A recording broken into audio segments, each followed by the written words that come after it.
Mga ka-angler, mga master, mga idol, mga ka-fishing, wala nang intro-intro kasi na kaagad. Ito, boat casting tayo kasama si Mark D. So check natin yung drag muna. Ayun, luwangan lang natin. So hindi namin alam kung anong depth to, pero subukan namin dito. Ayan, cast ka agad. Alright. Yay! First catch, first fish. Sigurado niyan. So ayan, sa mga gustong mag-schedule ng boat casting habang lakas-lakas pang hangin sa laut. Ayan, boat casting muna tayo mga ka-angler. Again, just message Raj Fishing TV kung gusto nyo mag-schedule. Mag-inquire kayo doon regarding sa rate ng bangka. 8 hours of fishing usually kami. Kasi mainit na pag tanghali, kaya 8 hours of fishing. Usually lumalarga kami 4:30. Yun ang take off going sa spot. Ayun, magtakas na rin si Mark D. Tingnan natin kung ano mahuhuli niya sa green na lure niya. Green grass of home. Ayun, nice catch. So ayun mga ka-angler, sa vlog na to ay papakita ko din yung mga ginagamit namin pang boat casting. Kung ano usually, kung saan kami nakakadawi at anong maganda gawin. Siyempre number 1 dyan is jerkbait. Ayan. So maganda to pang chase ng isda. Mabilis mong ma-fishing yung area kasi mabilis nga to gamitin. So isa to sa pinaka first option na gamitin nyo pag chine-check nyo kung may isda sa spot nyo mismo. So gamit ko ng jerkbait. So any size guys, depende yan sa spot ninyo. Kung may malalaki, hindi malalaki gamitin nyo. Usually lang ginagamit namin na 5 grams to 10 grams. Ito mga bite size lang. Kasi usually yung nasa gilid naman is yung mga emperor fish, ganyan. Lapu-lapu. Yung mga ano lang, mga pang pan fish lang. Minsan marami din naman talakitok dito na malalaki. Kung kumagat, di goods.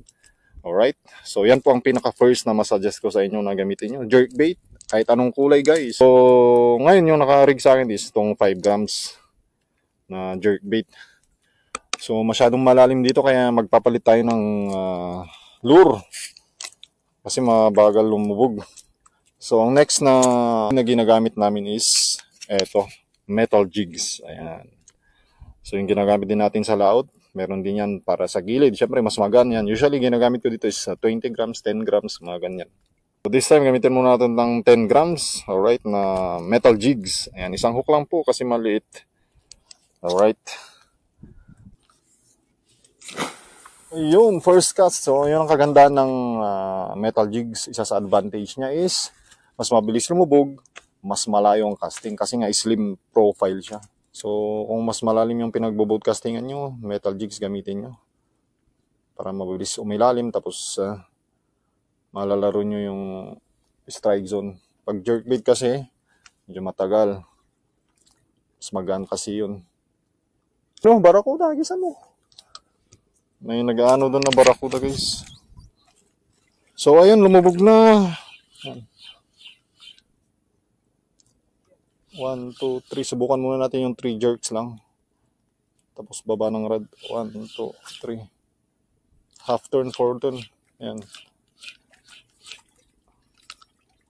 So ganito lang yung ginagawa namin kung hindi kami makalaot kasi malakas ang hangin dun sa laut. Dito lang boat casting sa gilid. Manghuli ng mga pang-ulam na pan size. 5 fingers, 4 fingers. Magaganon. Minsan talakitok. Malaki. Marami din dito.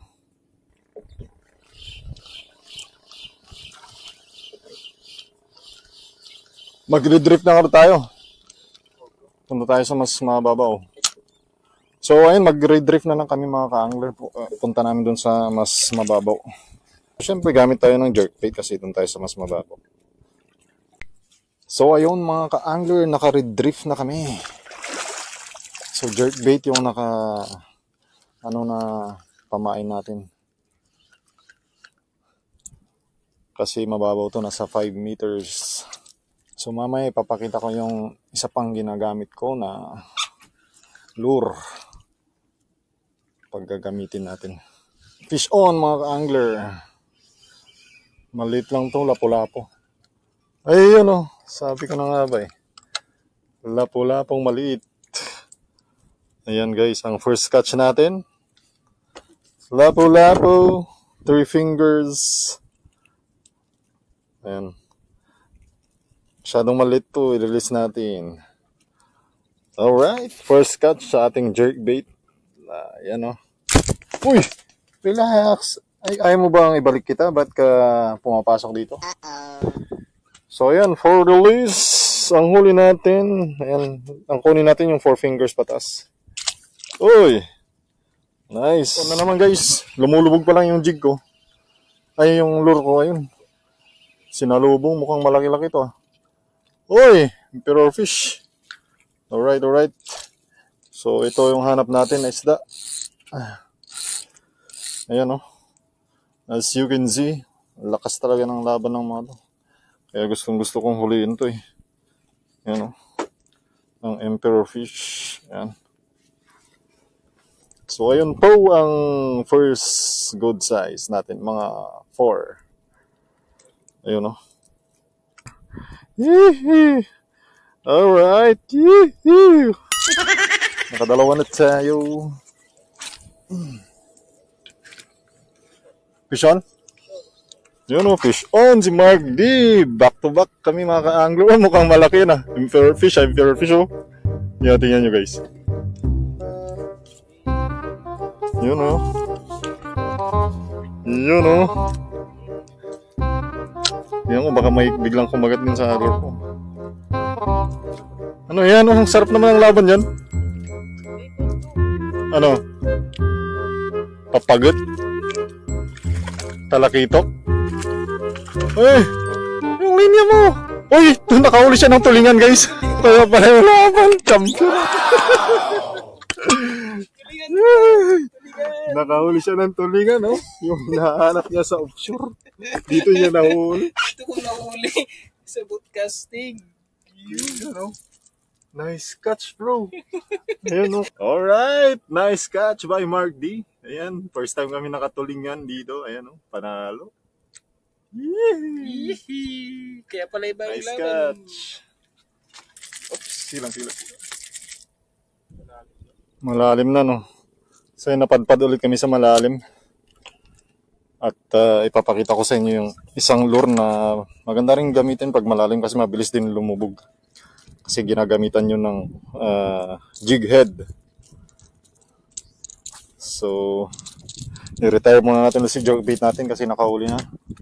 Soft lure, ayan. So, ito po yung isang magandang lure. Pangatlong lure na magandang gamitin sa shore fishing, mga ka-angler. Boat casting man yan or sa gilid-gilid, ayan.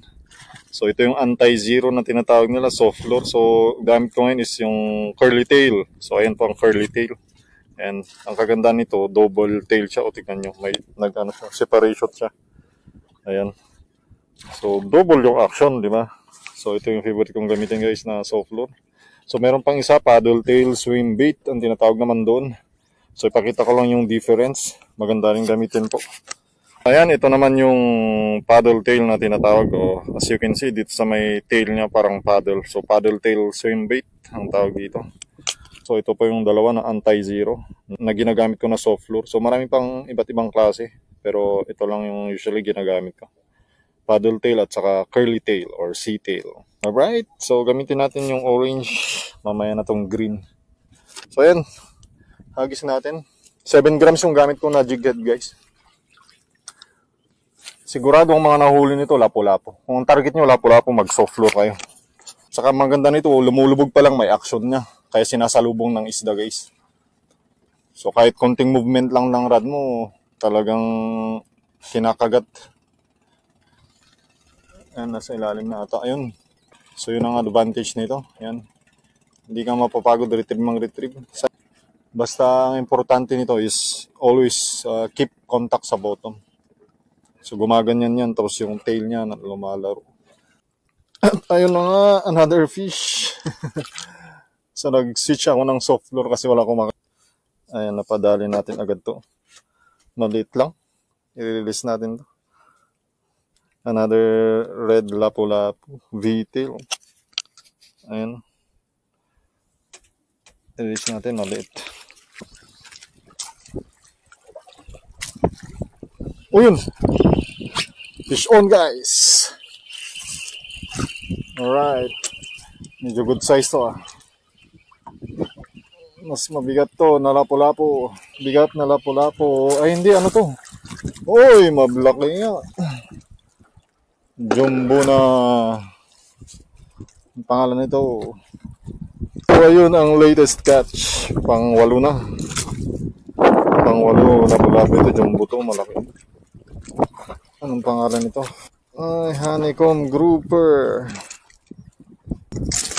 Yun. So yun yung mga huli namin. Nice catch oh. May nadali si Mark D na needlefish. Nice. Iyan o. Puri mo na. Gantuin mo ba yan? Ah, maganda yan. Tingnan mo, makamot na yung line mo. Makamot na yung line mo. Natanggal na, eksakto. At ayun na nga guys, yung nadawi ni Mark. Amazing! Nagulat na lang kami. Biglang kumagat sa ibabaw. Nakadali siya ng needlefish. Ayan. Mga ano rin, half kilo. Mahigit. Nice catch. Magaganda yung dawi ni Mark din yan. Fish on mga ka-angler. Ayan o. Alright.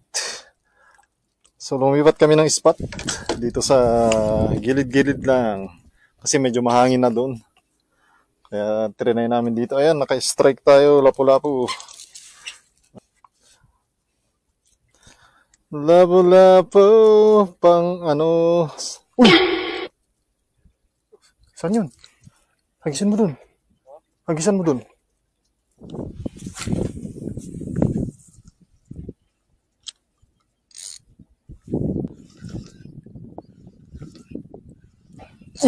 Nice. Ay. Bugsi to, bugsi. Lakas ng ano niya, sipa niya. Eh, sumasama lang naman. Malakas na yung strike. Uy, emperor fish nga. Emperor fish nga. And another emperor fish mga ka-angler. Yan o. Pwede na, pwede na. Uy. Nahulog, lug. Fish on mga ka-angler. Maliit na lapu-lapu. Uy, pinakamaliit ah. Pinakamaliit na nahuli ko ngayon. 2 fingers. Tindi boy. Bakit ikaw ang kumagat? Asan yung nanay mo? Naku, natamaan pa naman yung mata niya. Kawawa ka naman. Yun, fish on. Ano yung nakuha mo? Lapu-lapu. Sinabit pa? Sayang. Madadaanan din natin. Ano ka, wala na yung huli natin. Ang naiwan na lang, ano, halaman. Pumitik pa kanina eh, pumitik. Saan na lang yan? Dito? Oh, dyan, sinabit ka dyan siguro. Yun! Nice catch! Laki oh. Nice catch. Malalaki yung nahuli ni Mark D ah. Ako marami kaso hindi gaano. Ayun, nice. Nice baby. Alright.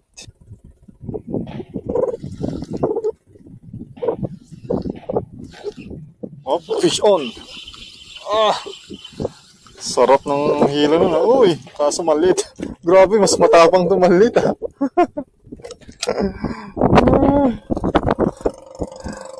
Another fish. Ito na yung susunod na pinakamaliit ko. Kala ko malaki. Alright, release boy. Masyado ka pang maliit. May gatas ka pa sa labi. Uy, yung ano pala, big eye. Para lapu-lapu yung huli ko. Yes sir, alright. Si lapu-lapu ulit. Lapu-lapu ang malakas. Nice baby. Ating latest catch na lapu-lapu, yung malaki yung mata. Ayan o. 3 fingers. Uy, yun. Sean. Uy, emperor fish. Uy. Emperor fish to. Emperor fish.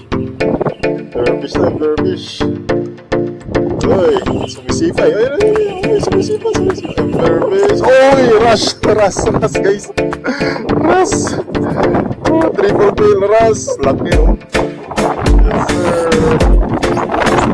Laki, triple kill, mga angler. Yes, sir.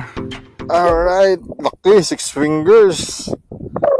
Ayun, oh. Yay! Triple T lang tawag ata dito, no? Yung gano'n, no? 1, 2, 3. Panaro, guys, oh. Laki. Sarap ng laban, no? Champion. Hihi, napupuno na. Oh, ay! Bisit, nahulog. Ano ba yung pinakamalaki pa yun nahulog? Ano ba yan? Ay, ilalagay ko na ano, madulas kasi talaga. Ay, nako. Ang dulas naman nun. So ayan, lipat ulit kami mga maka-angler habang nagme-merienda. Alright. Ang merienda na binili ni Mark D, ang sarap. Banana cake with choco. Alright. Dami si Mark D. Okay guys.